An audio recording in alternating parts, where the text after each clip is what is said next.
Hello, welcome to Nerdy Folks Podcast, a conversation about the nerdy things we love and the things that matter most. My name is Matthew Seipel Anderson. I am the host of the Nerdy Folks Podcast. I love this community, and I'm glad you're with us today. And we are talking about The Acolyte, Episode 7.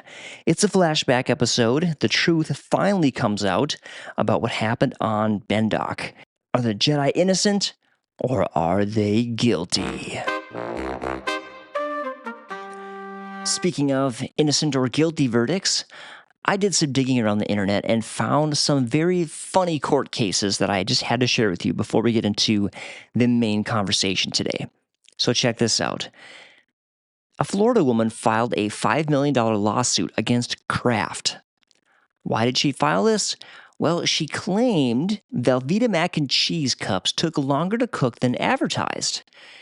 You see, she said the packaging was misleading because it did not factor in time to open the packaging, add water, and stir in the cheese. Wow. Thankfully, the case was dismissed. I once heard someone in a grocery store loudly complaining that the oatmeal that used to be labeled instant was now labeled quick cook or something like that. And they're like, it used to be instant. So, man, people are crazy. Speaking of crazy, there's a dude named Alan Heckard of Portland who sued Michael Jordan and Nike for $416 million. And why did he sue them? Well, it was on the grounds that his resemblance to Michael Jordan caused emotional pain and suffering. Apparently, he was sick of being pointed out as being Michael Jordan when he was in public or something crazy like that. Man. And the reason he sued Nike was because he said Nike is the one who made him a celebrity. Had nothing to do with his illustrious basketball career. It was all the shoe commercials.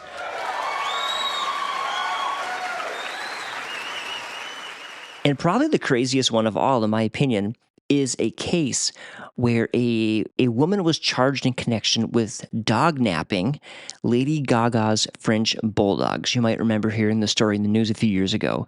Well, this individual tried to sue Lady Gaga for the $500,000 reward that had been offered for the return of the dogs. And then she was gutsy enough to ask the court to triple the damages because she said the offer was misleading. Wow, that's pretty crazy. Thankfully, again, it was all dismissed, and the Bulldogs went back home, and everyone had a happy ending. Well, it does not appear we're going to get a happy ending in The Acolyte. It just keeps getting more and more sad and tragic. But at least Master Soul is finally getting to tell his whole story, and in a way, it's pretty cool that he gets to tell it to May, although he'd probably prefer to tell it to Osha. But anyway, it's sort of a confessional. And I watched the episode and saw exactly what happened, how everything went down, and I just felt bad for the Jedi. And I understand why they have guilty consciences, because they definitely were guilty. They definitely did some wrong things. But you can also see that they did have truly good intentions, and they were trying to protect kids. They were worried that these kids were being mistreated, that there were weird cultic practices going on, that their lives might even be in danger. And so they intervene against the will of the Jedi Council, and things just go sideways. Nothing works out, and all of them bear some responsibility in the end. Indra didn't listen to the Jedi Council and listened to her team instead.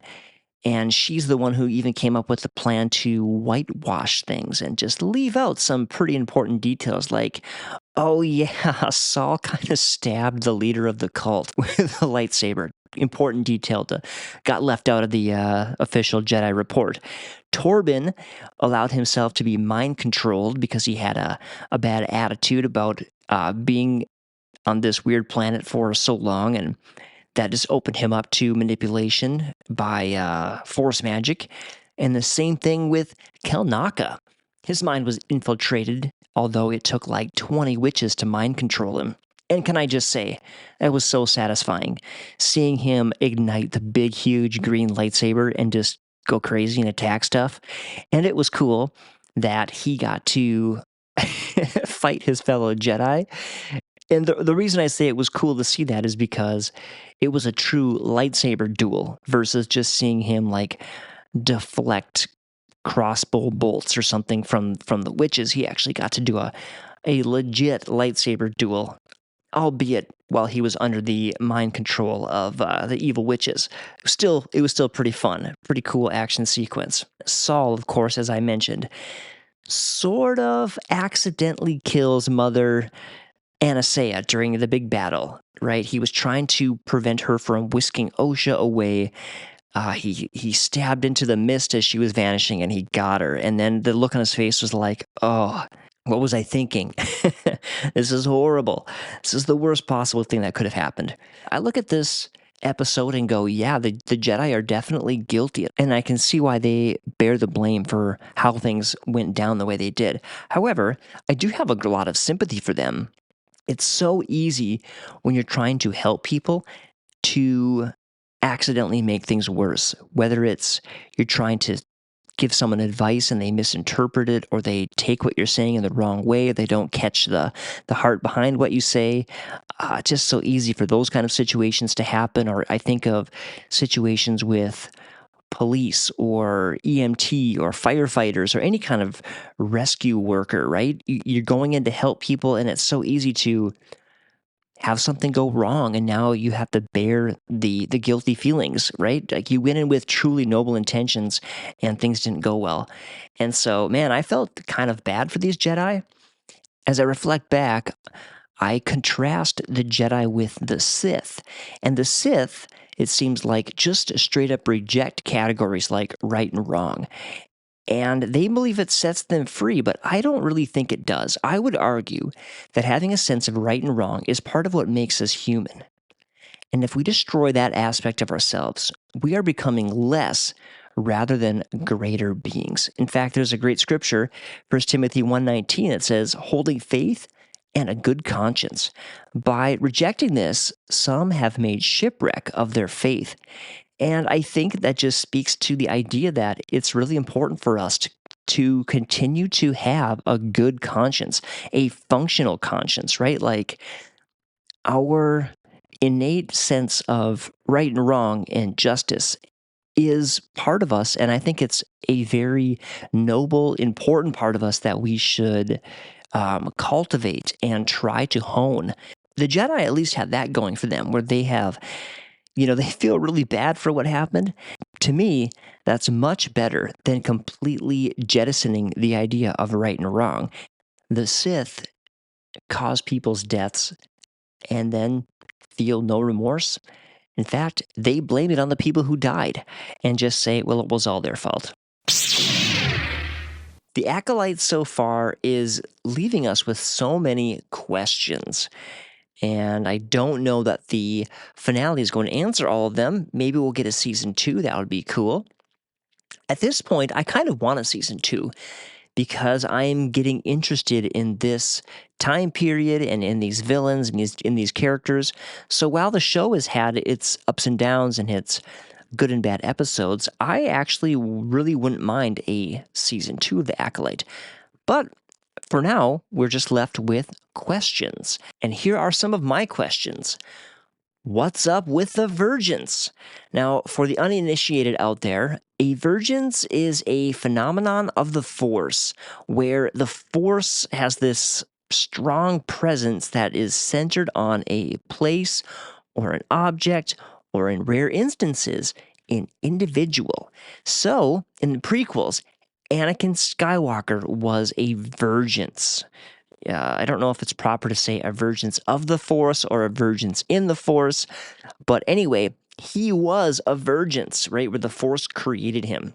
In the case of the Acolyte, the twins are not a Virgins in the same sense that Anakin Skywalker was or is going to be. They were created in some mysterious way that involves the Virgins around their planet, right? Like the Virgins probably had something to do with life coming back to that planet in a basically supernatural way.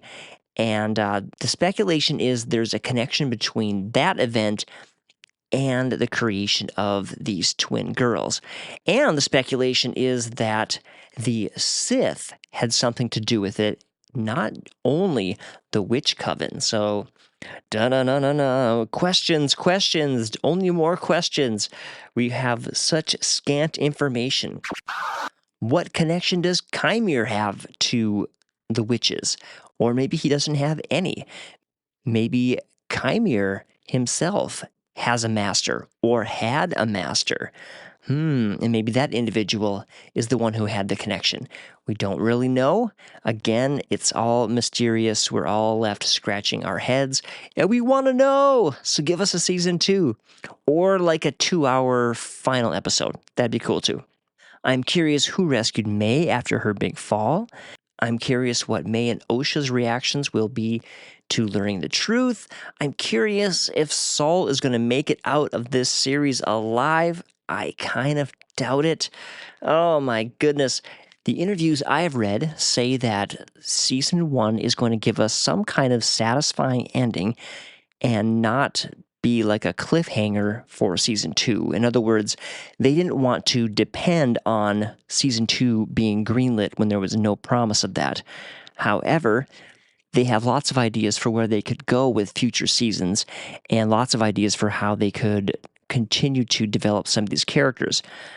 I really don't know who's going to live to see season 2. I would love to hear your thoughts and theories about who is going to live to see a potential season 2 in The Acolyte. Will Saul live? Most people think not, but do you think so? And do you have a reason why?